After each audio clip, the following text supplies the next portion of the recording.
जय श्री राम दोस्तों, कैसे हैं आप सभी। मैं बिहार की बेटी, झारखंड की बहू सीमा आप सबों का ममाश ब्लॉग में बहुत बहुत स्वागत करती हूं। आज मैं आप सबों के लिए लेकर आई हूं आषाढ़ मास में पड़ने वाली एकादशी तिथि, देवशयनी एकादशी तिथि के बारे में संपूर्ण जानकारियां आप लोगों के साथ शेयर करूंगी। तो आइए जानते हैं। हर महीने के कृष्ण और शुक्ल पक्ष की एकादशी तिथि पर जगत के पालनहार भगवान विष्णु और माँ लक्ष्मी की पूजा अर्चना की जाती है। साथ ही शुभ फल की प्राप्ति के लिए व्रत भी किया जाता है। धार्मिक मान्यता है कि एकादशी व्रत करने से साधक के जन्मांतर में किए गए सभी पाप कट जाते हैं। आषाढ़ माह में देवशयनी एकादशी व्रत किया जाता है। इस दिन कुछ नियमों का पालन भी अवश्य करना चाहिए। तो दोस्तों, मैं सभी बातें आप लोगों के साथ शेयर कर रही हूँ।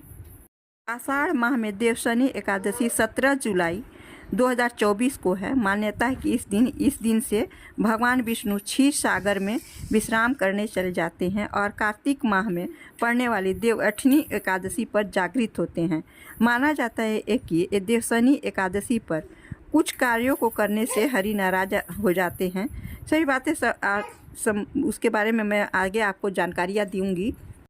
तो सबसे पहले तो हरिशयनी एकादशी के संबंध में आपको एक कथा शेयर कर रही हूँ। हरिशयनी एकादशी के संबंध में एक कथा है। राजा बलि ने जब वामन अवतार विष्णु को अपना सर्वस्व दान कर दिया तो भगवान ने उन्हें पाताल लोक में रहने को कहा और वरदान मांगने को कहा। तब राजा बलि ने उनसे अपने यहाँ निवास करने के लिए कहा। भगवान ने बलि से कहा कि वह सदा के लिए तो नहीं, लेकिन प्रतिवर्ष कुछ मास, चातुर्मास जिसे कहा जाता है, उसके यहाँ आया करेंगे। तब से भगवान विष्णु राजा बलि को दिए गए वचन का पालन करने के लिए प्रतिवर्ष चातुर्मास में पाताल लोक में शयन करने के लिए जाते हैं। ऐसा हम लोगों का धार्मिक मान्यता और धर्मशास्त्रों में कहा गया है। भगवान विष्णु की सहायता से भगवान शंकर ने शंखचूड़ का वध किया। जिस दिन शंखचूड़ का वध हुआ था उस दिन आषाढ़ मास की एकादशी थी। शंखचूड़ की मृत्यु के पश्चात भगवान विष्णु शयन करने के लिए क्षीर सागर में चले गए। भगवान विष्णु के शयन के लिए जाने के कारण इसे हरिशयनी एकादशी और देवशयनी एकादशी भी कहा जाता है।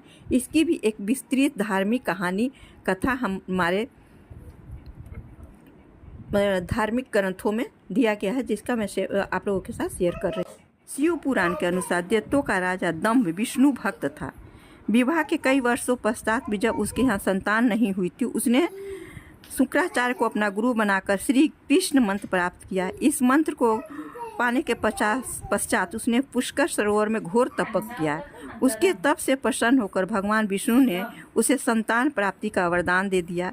भगवान विष्णु के वरदान से दंभ को पुत्र पैदा हुआ। उसका नाम शंखचूड़ रखा गया। बड़ा होने पर उसने ब्रह्मा जी को प्रसन्न करने के लिए पुष्कर में घोर तपस्या की। उसके तप से प्रसन्न होकर ब्रह्मा जी ने उसे वरदान मांगने को कहा। शंखचूड़ ने ब्रह्मा जी से कहा कि उसे देवता भी नहीं मार पाए और वह अजर अमर रहे। ब्रह्मा जी ने उसे कहा कि तुम अजर अमर तो नहीं रह सकते, लेकिन तुम्हारी मृत्यु विशेष परिस्थितियों में अत्यंत कठिनाई से।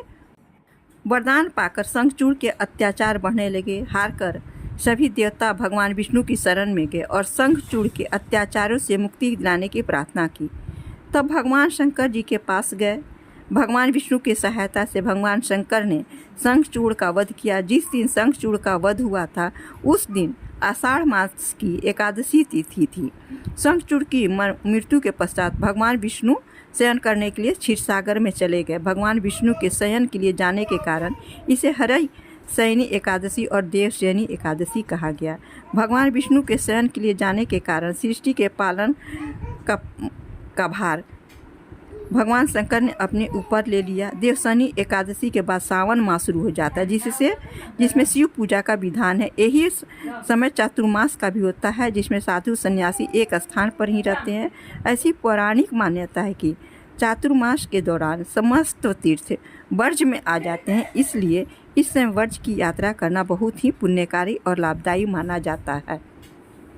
धार्मिक मान्यताओं के अनुसार कहा जाता है कि कुछ चीज़ें इस दिन अपने घर पर लाने से सुख समृद्धि बनी रहती है। भगवान श्री हरि विष्णु को गज यानी हाथी अति प्रिय माना गया है। ऐसे में अगर आप विष्णु भगवान की कृपा पाना चाहते हैं तो इसके लिए देवशयनी एकादशी पर सफ़ेद हाथी का प्रतिमा अपने घर ला सकते हैं। इससे घर का वास्तु दोष से राहत मिलती है। कछुए का भी संबंध लक्ष्मी माँ की कृपा के लिए पूजा जाता है। तो कछुए का संबंध माँ लक्ष्मी से माना जाता है। ऐसे में आप देव एकादशी के दिन तांबे से बना कछुआ घर में लाकर इसकी नियमित पूजा कर सकते हैं। इसे उत्तर दिशा में स्थापित करें और विधि विधान से पूजा करने से, ऐसा करने से धन लक्ष्मी की कृपा हमारे ऊपर हमेशा बनी रहती है। ये सब हमारे हिंदू धर्म में लाभकारी चीज़ें हैं जो हिंदू मान्यताओं के अनुसार बहुत ही मान्यतापूर्ण मानी जाती है। हिंदू मान्यताओं के अनुसार कामधेनु गाय को बहुत ही शुभ माना जाता है।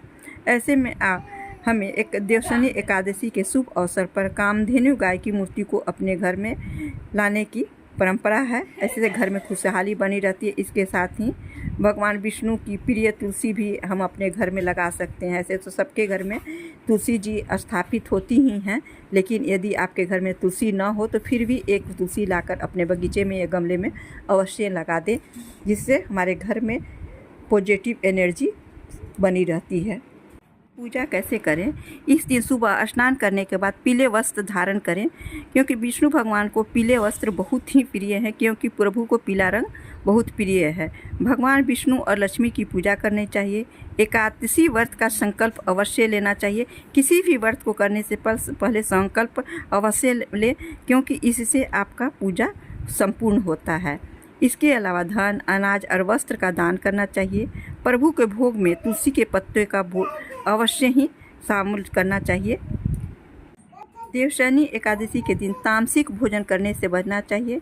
इसके अलावा चावल के सेवन से भी दूर रहना चाहिए। एकादशी तिथि पर महिला और बड़े बुजुर्गों का अपमान न करें। एकादशी पर तुलसी का पत्ते तोड़ना वर्जित माना गया है।